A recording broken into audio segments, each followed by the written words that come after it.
Danielle Carter stood at the entrance of the courtroom, her pulse pounding like a drum in her ears.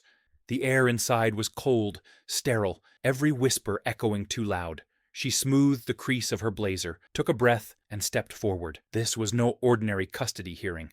This was survival. Her ex-husband, Eric Crawford, sat smug in his chair with his high-priced attorney whispering in his ear. His tie was straight, his beard trimmed. He looked like the kind of man you'd trust to mow your lawn or coach your son's baseball team. But Danielle knew better. The judge entered, an older white man named Harold Whitaker, and everyone stood. Danielle's own lawyer, Tanya, gave her a small nod. "You ready?" Danielle didn't answer. She had to be. The first hour was just noise, papers, dates, financials, the details of a life dissected under fluorescent lights. Eric's lawyer, a sharp-tongued man named Peterson, spoke first. "Your Honor, we're simply seeking fair joint custody. Mr. Crawford is a committed father. What we don't understand is why Miss Carter insists on keeping the children from their loving dad." Danielle clenched her jaw. It had begun. Peterson laid out photos of Eric at birthday parties, at school plays. He had statements from teachers, a neighbor. "There's no evidence Mr. Crawford is unfit," he insisted. Danielle's heart thudded. She had plenty of evidence, but none of it was visible. Then it was Tanya's turn. She stood, her voice even and firm. "Your Honor, this isn't a case about shared holiday schedules. This is about a pattern of manipulation, intimidation, and emotional abuse." She paused, "and we're prepared to prove it." Danielle felt every eye turn toward her. Ms. Carter kept journals. She has text messages, voice recordings, statements from a licensed therapist, and we will call on all of them. Eric shifted uncomfortably. For the first time, his confidence flickered. The judge nodded. "We'll begin with testimony tomorrow." The gavel fell. Danielle exhaled for the first time in hours. Tomorrow, the real story would begin. The courtroom felt colder the next day. Danielle wore a navy suit, simple earrings, and no smile. The children weren't there. Thank God. This wasn't a place for innocence. Tanya called her first to the stand. Danielle walked slowly, every heel click a heartbeat. She took her oath, sat down, folded her hands. "Ms. Carter," Tanya began, "can you tell us why you're seeking full custody?" Danielle didn't hesitate. "Because I'm afraid. For them." Tanya let the silence settle before continuing. "Afraid of what?" Danielle looked directly at Eric. "Afraid of who he becomes when no one's watching." The testimony took hours. She described the arguments, how they always started small and ended in shouting, slammed doors, holes in the wall. "He never hit me," she admitted, "but he knew how to hurt." The court listened. She told them about the gaslighting, the way Eric would misplace things, then blame her, tell her she was forgetful, losing it, crazy. "Once," she said, "he deleted messages from my phone, then asked me why I didn't respond. I almost believed him." Peterson objected. "Sustained," the judge said. "Stick to specifics." Danielle kept going. She described nights when the kids hid in their room, covering their ears. "How did it affect them?" Tanya asked. "My daughter started wetting the bed. My son stopped speaking for 2 weeks." Eric's face was stone. Then came the audio. Tanya pressed play. Eric's voice filled the courtroom. It wasn't yelling. It was worse. Cold. Calculated. "If you take them from me, I'll ruin you." Click. "I'll make you wish you'd never opened your mouth." Click. The courtroom went silent. Even Judge Whitaker leaned forward. Peterson stammered. These recordings are out of context. They're dated, authenticated," Tanya said. "And there are more." Eric's jaw clenched. He knew what was coming. After court, Danielle sat in her car for 20 minutes. She didn't cry. She didn't move, but inside her chest, something shifted. For the first time, she wasn't surviving. She was fighting. Day 3 arrived, with rain tapping gently on the courthouse windows. Danielle entered with calm resolve. The courtroom didn't scare her now. It made her sharper. Today, witnesses would speak. Tanya began by calling Melissa, Danielle's co-worker and longtime friend. Melissa stood tall, voice steady. "I watched Danielle hide bruises I knew weren't accidents. I heard the way he spoke to her on the phone, and I told her for years, you deserve better." Peterson crossed his arms. "Did you ever see physical abuse?" "No," Melissa admitted, "but I saw fear, and that tells you enough." Then came the neighbor, Mrs. Langley, elderly, sharp-eyed. "I used to hear it through the walls," she said. "The yelling, the things he'd say. That man made the whole building feel uneasy." Eric shifted in his seat. Peterson struck back by calling Danielle's sister, Brielle. She walked in with carefully curled hair and high heels that clicked like judgment. I think my sister's exaggerating, she said plainly. She always made things dramatic. Danielle's eyes welled. Betrayal stung worse when it wore your last name. Did you ever witness Eric harming the children? Peterson asked. No, Brielle replied. He was good to them, better than she ever gave him credit for. Peterson smiled. Tanya didn't flinch. She rose and asked one question. Have you seen your niece and nephew in the last 8 months? No, Brielle admitted. Then how would you know what they need? Silence. Later that afternoon, a therapist took the stand. Dr. Chen. He'd met with Danielle and the kids over 6 months. The children display symptoms consistent with chronic stress exposure, hypervigilance, sleep disturbances, emotional withdrawal. He glanced at the judge. These behaviors are not normal. They're responses to environmental trauma. Could that trauma be school-related? Peterson asked. Dr. Chen didn't hesitate. The source is domestic. And just like that, the tide shifted. Danielle woke up that morning, not with fear, but with clarity. It was the 4th day in court, almost over. Today would be her cross-examination. Peterson didn't wait. He came out swinging, his voice sharp. Miss Carter, you say your ex-husband was emotionally abusive. But isn't it true you remained married for 8 years? Yes, she replied calmly. It took me that long to believe I deserved better. He smirked. And during that time, you vacationed together, had dinners, posted smiling photos online. Would an abused woman do that? Danielle didn't blink. An abused woman learns to perform. Survival depends on pretending. A murmur rippled through the room. Peterson tried another angle.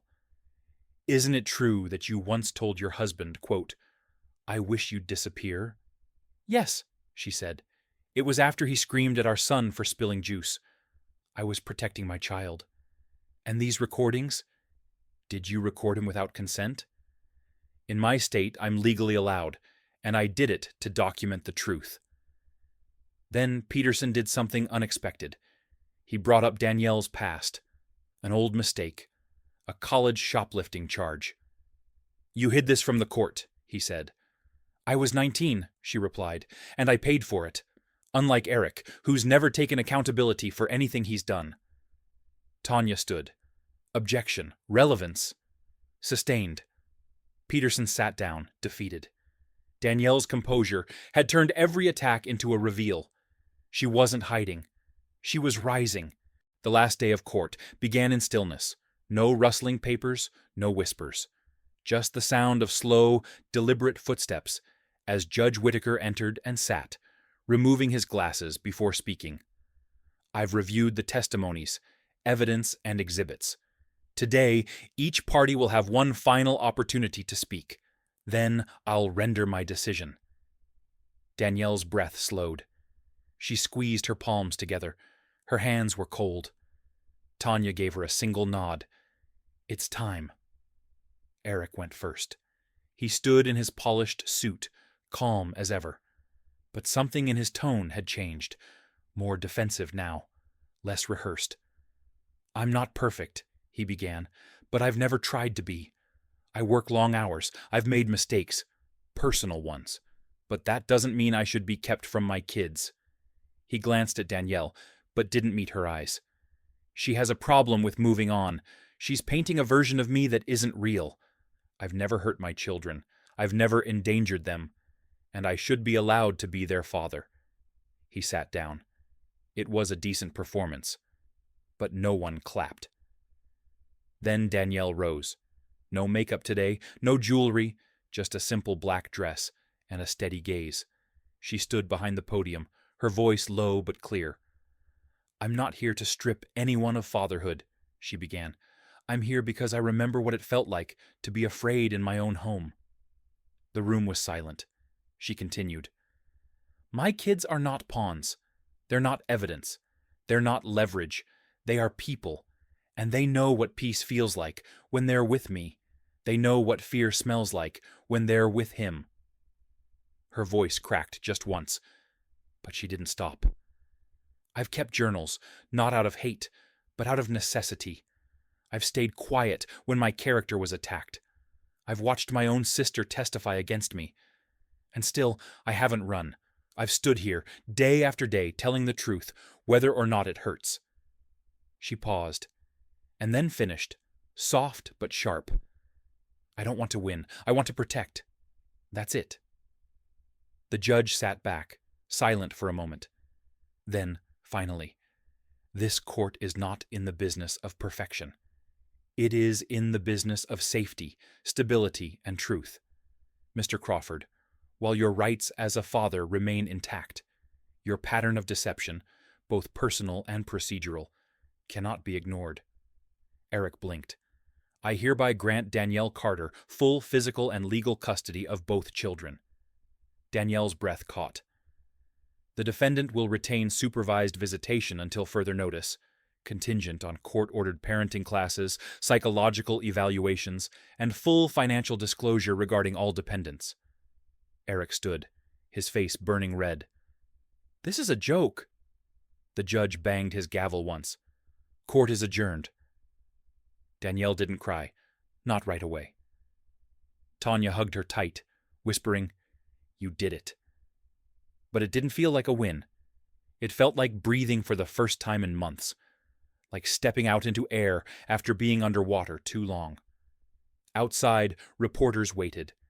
She didn't speak to them, but as she walked down the courthouse steps, her kids ran toward her, arms outstretched, laughter spilling from their mouths. She dropped to her knees and caught them both. No matter how long this journey had taken, no matter how bruised she felt, this moment made it worth it. She looked up at the sky. Free. Finally. 3 months had passed.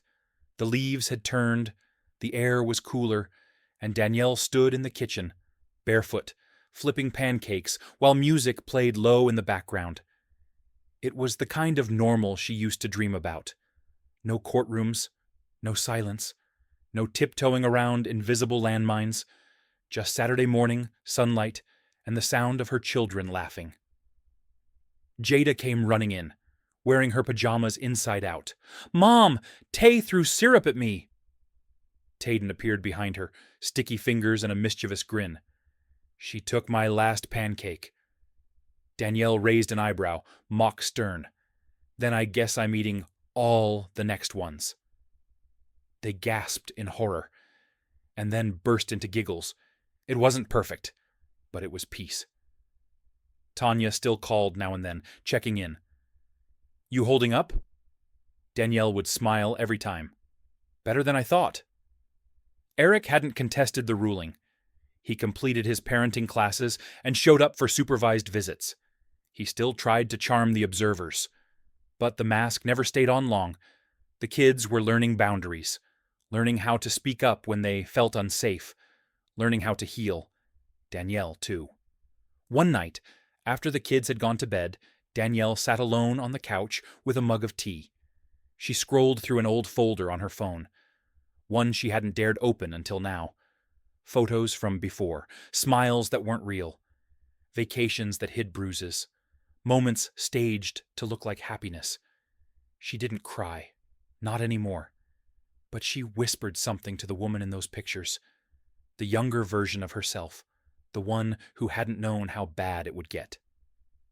"You made it." 2 weeks later, she sat on a panel at a community center downtown. It was small, maybe 15 people, mostly women, a few men, all quiet, guarded. They didn't know her story yet. She stood, took the mic, and began, "My name is Danielle Carter. And for a long time, I thought surviving meant keeping secrets."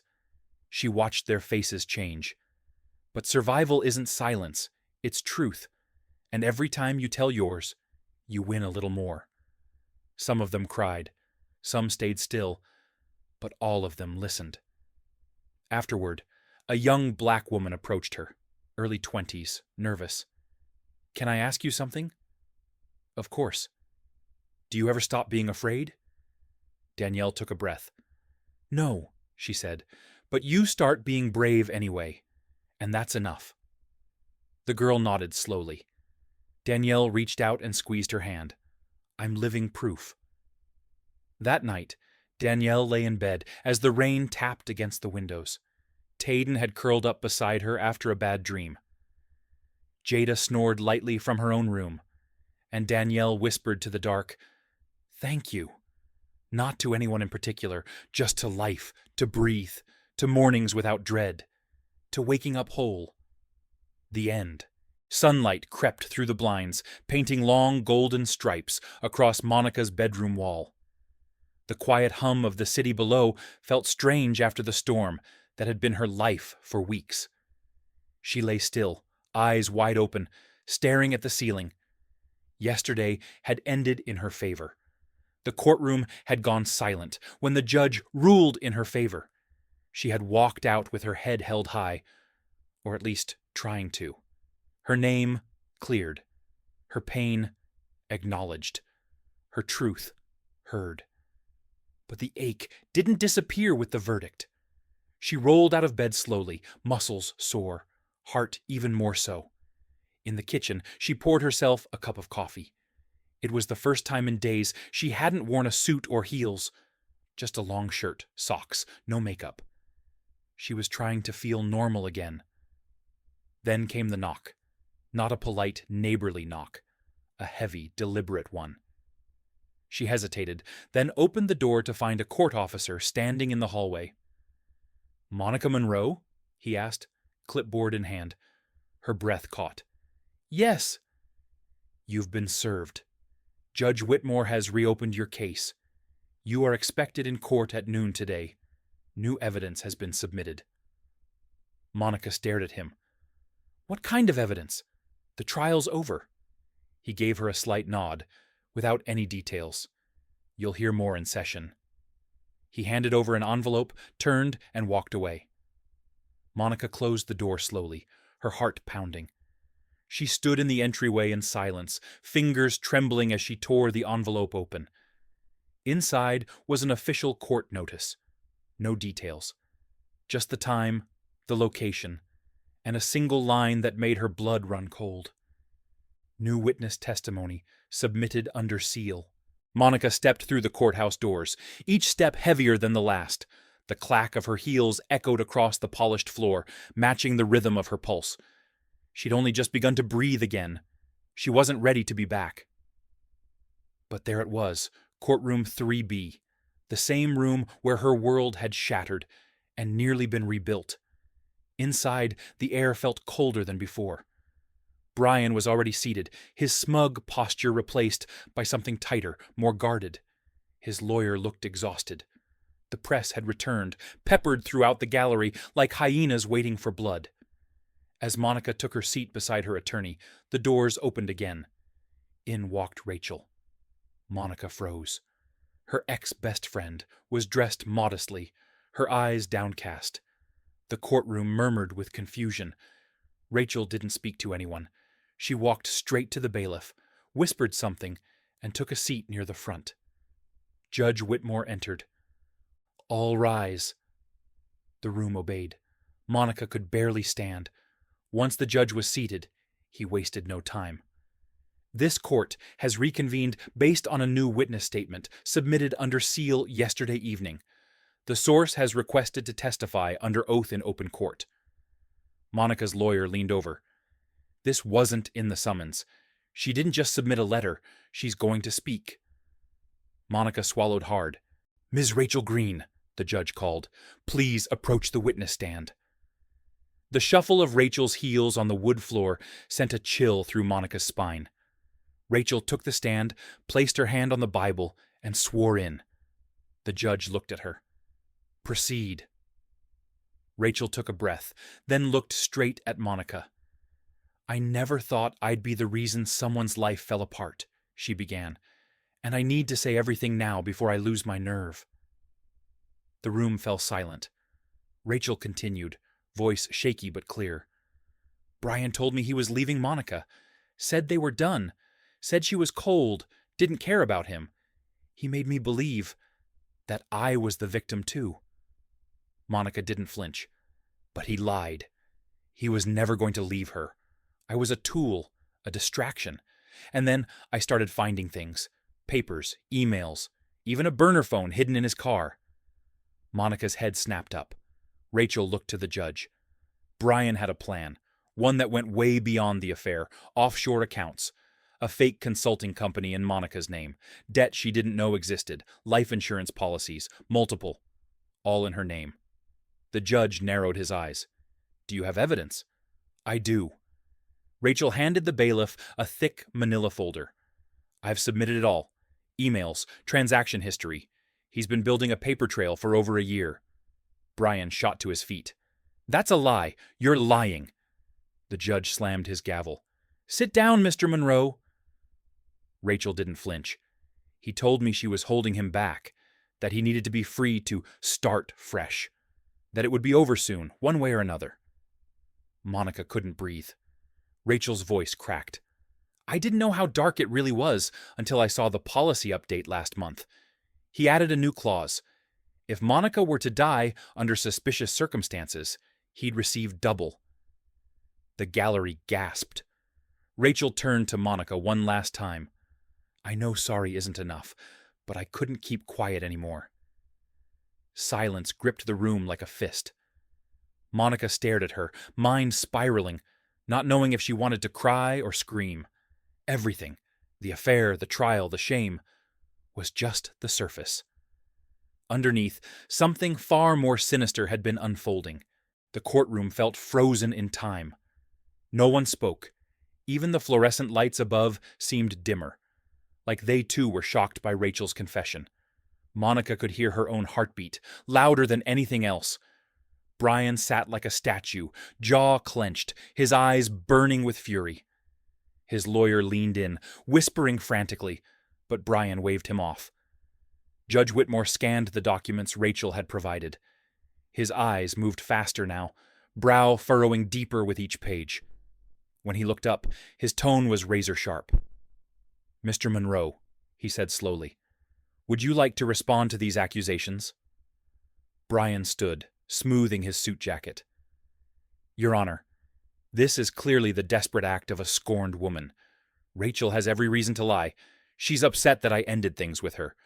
She's fabricating this entire narrative to get back at me and manipulate the court." Rachel scoffed under her breath. "I ended it." Monica's attorney stood. "Your Honor, if I may request an emergency injunction, Mr. Monroe has access to considerable financial assets and overseas ties.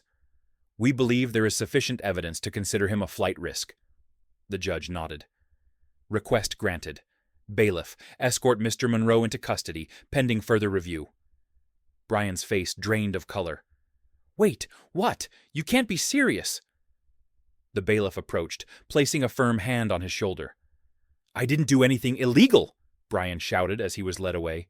"She's just trying to ruin me." Monica watched, numb, as the man she once loved was taken out in cuffs. The image burned into her memory like a scar. But it wasn't over. Not yet. 3 weeks later, Monica stood in her apartment, surrounded by half-filled boxes. Sunlight streamed through the windows. It was time for a new chapter, and she was determined to write it on her terms. The media circus had calmed a bit. After Rachel's testimony, Monica's case made headlines for days. Betrayal, lies, and a murder plot. Her inbox overflowed with interview requests, book offers, and even a few film studios asking for her life rights. But she hadn't accepted a single one. Not yet. Instead, she spent her days sorting through what Brian had left behind. Financial documents, hidden files on his laptop, business contacts she never knew existed. Each discovery felt like peeling another layer off a man who had worn a mask for years. She also hired a private investigator. She needed to know if anyone else was involved. The PI confirmed what she feared. Brian hadn't acted alone. There were whispers of a silent partner, someone who had helped him funnel money offshore. And the name that came up again and again was Douglas Pennington, a senior partner at Brian's old firm, a man Monica had met at least a dozen times at company parties. She shivered.